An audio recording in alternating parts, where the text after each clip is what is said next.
ఈరోజు జూన్ 25 ఒక్కసారి సడన్గా గుర్తొచ్చింది. గుర్తు రావటమే కాదు, ఎవరు మర్చిపోలేని సంఘటన. 2019 జూన్ 25 అనేసరికి ఒక విధ్వంసానికి, ఒక విద్వేషానికి బ్రాండ్ అంబాసిడర్గా ఉన్న జగన్మోహన్ రెడ్డి ఆ రోజు ప్రజావేదిక కూల్చివేసిన దినం. అంటే సాధారణంగా ఈరోజు మార్నింగ్ అంతా కూడా ఎమర్జెన్సీ గురించి మాట్లాడుకుంటున్న రోజు అయినప్పటికీ కూడా నాకు తెలిసి 2019 జూన్ 25 నుంచి కూడా ఆ 5 సంవత్సరాలు ఒక ఎమర్జెన్సీ పాలనే నడిచింది అని చెప్పుకోవడానికి చాలా ఉదాహరణలు మాకున్నాయి. అంటే ఒక విద్వేషం, ఒక విధ్వంసం అన్నది ఎజెండాగా పెట్టుకొని సుమారుగా చెప్పాలంటే 2019లో రాజ్యాధికారం తీసుకున్న తర్వాత జగన్మోహన్ రెడ్డి అప్పటి నుంచి కూడా తన అధికారాన్ని, తన అడ్మినిస్ట్రేషన్ని కూల్చివేతలకి, లేకపోతే విధ్వంసానికి, విద్వేషానికి, హత్యలకి, ఆత్మహత్యలకి ప్రేరేపించాడే తప్ప ఒక అమరావతిని నేల రాయటానికి, అదేవిధంగా పోలవరాన్ని ఎట్టి పరిస్థితులు కట్టకుండా చూసుకున్నాడే తప్ప ఏ రోజు కూడా ప్రజా సంక్షేమం, రాష్ట్ర అభివృద్ధి అన్నది లేకుండా 5 సంవత్సరాలు కూడా పరిపాలన అమోఘంగా చేశామని చెప్పి చంకలు గుద్దుకొని తీరా ఏదో అంటారు కదా, బొక్కబోర్లా పడినట్టుగా 11 సీట్లకు పరిమితమైపోయిన పరిస్థితి. ఎందుకు ఈ మాట చెప్తున్నానంటే, సుమారుగా ఈ 25వ తారీఖుని దేశంలోని ఎక్కడ కూడా ఏ ముఖ్యమంత్రి కూడా నాకు తెలిసి 8 కోట్ల వ్యయంతో కట్టిన ఒక ప్రజా వేదికని, అందులోని ఆ మార్నింగ్ అంతా కూడా ఒక కలెక్టర్ కాన్ఫరెన్స్ పెట్టి, కలెక్టర్ కాన్ఫరెన్స్ అలాంటి కార్యక్రమాలు 2014 నుంచి 19 టైంలో ఎన్నో జరిగిన కార్యక్రమాలు. ఈయన అధికారంలోకి వచ్చిన తర్వాత కలెక్టర్ కాన్ఫరెన్స్ పెట్టి ఆ తర్వాత బయటకు వచ్చి ఒక పైశాచిక ఆనందంతో ఆ ప్రజావేదికని కూల్చి చేస్తూ ఉంటే ఒక రకమైన సైకో ఆనందాన్ని పొందిన వ్యక్తి ఎవరైనా ఉన్నారంటే ఇప్పటి పులివెందుల ఎమ్మెల్యే గారు మన జగన్మోహన్ రెడ్డి గారిని ఒక ఉదాహరణగా తీసుకోవచ్చు. ఇప్పటికీ కూడా ఆ ప్రజావేదిక శకలాలు అక్కడే ఉన్నాయి. అంటే విషయం ఏంటంటే, ఎందుకు ఈ మాట నేను పర్టికులర్గా చెప్తున్నానంటే, ఈరోజు బయటకు వచ్చి విధ్వంసాలను మళ్ళా తిరిగి రెచ్చగొట్టాలని వాళ్ళ వైసీపీ మూకలతో బయటకు వచ్చి ఒక రకమైన విధ్వంసమైన వాతావరణాన్ని, ఒక హింసా వాతావరణాన్ని ప్రేరేపించడానికి రెడీ అవుతున్నాడు. దానికి బట్టి మనం ఒకసారి ప్రీవియస్గా కూడా జగన్మోహన్ రెడ్డి తాలూకా నేచర్ మనం అర్థం చేసుకుంటే, జూన్ 25వ తారీఖు 2019లో ప్రజావేదిక కూల్చిన దగ్గర నుంచి మొదలు పెట్టుకొని 2024 మార్చ్, ఏప్రిల్ ఎలక్షన్స్ వరకు కూడా తిరిగి ఇప్పటికీ అధికారం కోల్పోయిన తర్వాత కూడా ఇప్పటికీ కూడా అటువంటి పందాలు నడుచుకునే దానికి ప్రయత్నం చేసే పరిస్థితి కూడా మీ అందరూ కూడా గుర్తుపెట్టుకోవాలి. సుమారుగా మనం చూసుకుంటే అధికారం చేతిలోకి వచ్చిన తర్వాత ఎంత దారుణం అంటే, అన్నా క్యాంటీన్లు 5 రూపాయలకి అన్నం పెట్టే అన్నా క్యాంటీన్లకి కూడా నిర్వీర్యం చేసేసి అన్నా క్యాంటీన్లన్నీ మూసేశాడు. మేము ఆ రోజు నెత్తి నోరు పెట్టుకున్నాం, అన్నా క్యాంటీన్లు అనే పేరు కనుక నీకు నచ్చకపోతే రాజన్నా క్యాంటీన్ అని పెట్టుకోవయ్యా, అంతేగాని పేదవాడి చేతి దగ్గర కూడు మాత్రం కొట్టొద్దు అని చెప్తే ఆ రోజు కూడా ఏమీ అంటే జాలి కనికరం ఏమీ లేకుండా ఆ అన్నా క్యాంటీన్లు మూసేశాడు. అదేవిధంగా ఎక్కడైనా సిమెంట్ రోడ్లు వేసిన పరిస్థితి ఎక్కడైనా కనిపించిందా? పోలవరాన్ని తీసుకెళ్లి మూలన కూర్చోబెట్టాడు. అమరావతిని తీసుకెళ్లి 3 రాజధానుల పేరిట అమరావతిలో ఏ కట్టడం కూడా జరగకుండా అమరావతిని సాక్షాత్తు వాళ్ళే ఒక శ్మశానంతో పోల్చిన పరిస్థితిని కూడా ఈరోజు గుర్తుపెట్టుకోవచ్చు. ఇవన్నీ ఒక ఎత్తు అయితే, ఎవరైనా గట్టిగా మాట్లాడితే వాళ్ళ మీద కేసులు పెట్టడం, గట్టిగా ప్రశ్నిస్తే వాళ్ళని పిచ్చోళ్ళని చేసి రోడ్డు మీద కొట్టే పరిస్థితి, మరీ ఎక్కువగా మాట్లాడితే హత్యలు చేసే పరిస్థితి, ఇవన్నిటినీ కూడా దాటుకొని 5 సంవత్సరాల పాటు ప్రజలందరూ కూడా నానా ఇబ్బందులు పడి ఈరోజు కూటమి ప్రభుత్వం మీద నమ్మకంతో సుమారుగా 164 సీట్లు ఇచ్చి ఈరోజు మమ్మల్ని గెలిపించి ఈరోజు అతి నమ్మకాన్ని మా మీద పెట్టుకొని ఈరోజు ప్రజలు ప్రశాంతంగా జీవించే పరిస్థితి ఈరోజు కనిపిస్తూ ఉంది. మీకు ఇందుకే చెప్పాలంటే, మనం ఆలోచించుకుంటే ప్రజావేదిక గురించి మనం చేసుకుంటే 1.5 గంటల పాటు కలెక్టర్ కాన్ఫరెన్స్ పెట్టాడండి. కలెక్టర్ కాన్ఫరెన్స్ కూడా ఇప్పుడు సాధారణంగా ఏదో అంటారు కదా, బలిచ్చే ముందు ఒక రకమైన పూజ చేసినట్టుగా ఆ ప్రజావేదిక కూల్చేదానికి 1.5 గంటల ముందు ఒక కలెక్టర్ కాన్ఫరెన్స్ నిర్వహించి ఎవరికి తెలియకుండా బయటకు వచ్చిన వెంటనే జేసీబీలు పెట్టి ప్రజావేదిక కూల్చాడు. అంటే మీరు అతని తాలూకా నైజం అర్థం చేసుకోవచ్చు. నేను ప్రతిసారి అతని తాలూకా నైజం అర్థం చేసుకోండి అని చెప్తూ ఉంటాను. అతని తాలూకా సైకో నైజం అర్థం చేసుకోవచ్చు. తర్వాత అమరావతి దగ్గర అసెంబ్లీలోని 3 రాజధానులు అని చెప్పాడు. అమరావతిలో ఉన్న ఏ కట్టడాన్ని కూడా ముందుకు తీసుకెళ్ళనవలేదు. అన్ని వ్యవస్థలని కూడా నిర్వీర్యం చేసేశాడు. ఎంత దారుణంగా నిర్వీర్యం చేశారంటే, తిరిగి మేము ఈరోజు అధికారంలోకి వచ్చిన తర్వాత వ్యవస్థలని గాడిలో పెట్టడానికి దగ్గర 4-5 నెలలు పట్టింది. ఇప్పటికీ కూడా చంద్రబాబు నాయుడు గారు విజనరీ లీడర్ కాబట్టి ఇప్పటికైనా మేము వ్యవస్థ నడిపించగలుగుతున్నాం. కానీ అతను కాకుండా ఇంకొకరు ఎవరైనా అయితే చతికిలు పడిపోయే పరిస్థితి.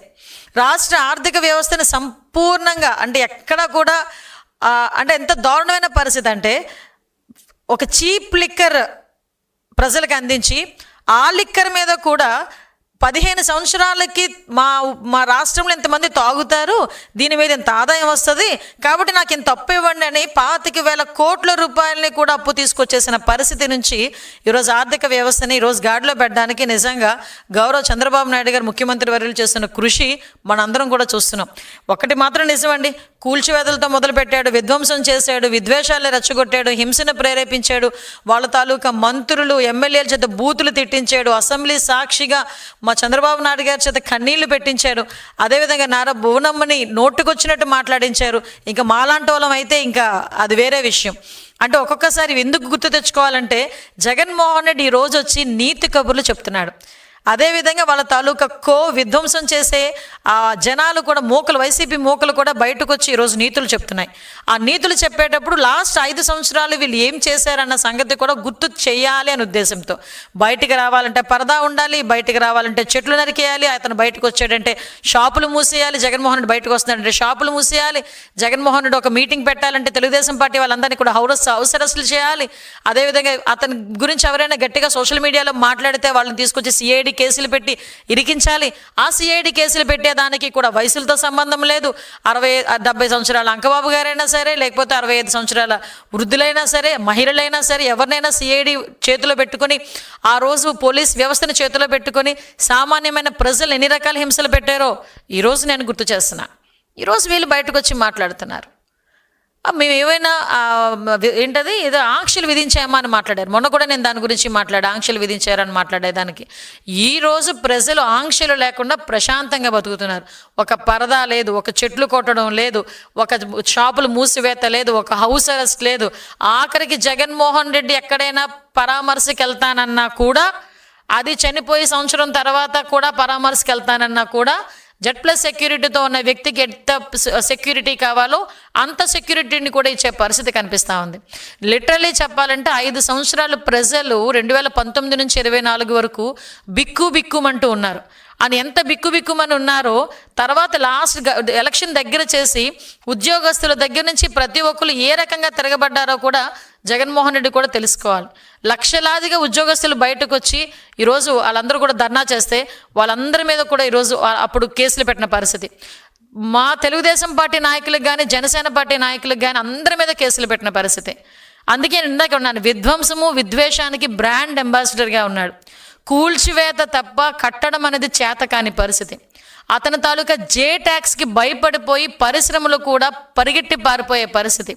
అతను ఏదైనా పరిశ్రమ రావాలి అంటే ఈరోజు చంద్రబాబు నాయుడు గారు కూర్చొని ఒక పరిశ్రమ వస్తుంది అనుకుంటే, నాయన ఎంతమందికి ఉద్యోగాలకు అవకాశాలు కల్పిస్తావు, మౌలిక సదుపాయాలు ఎంత మేరకు కల్పిస్తావు అని రెండు క్వశ్చన్స్ అడుగుతారు.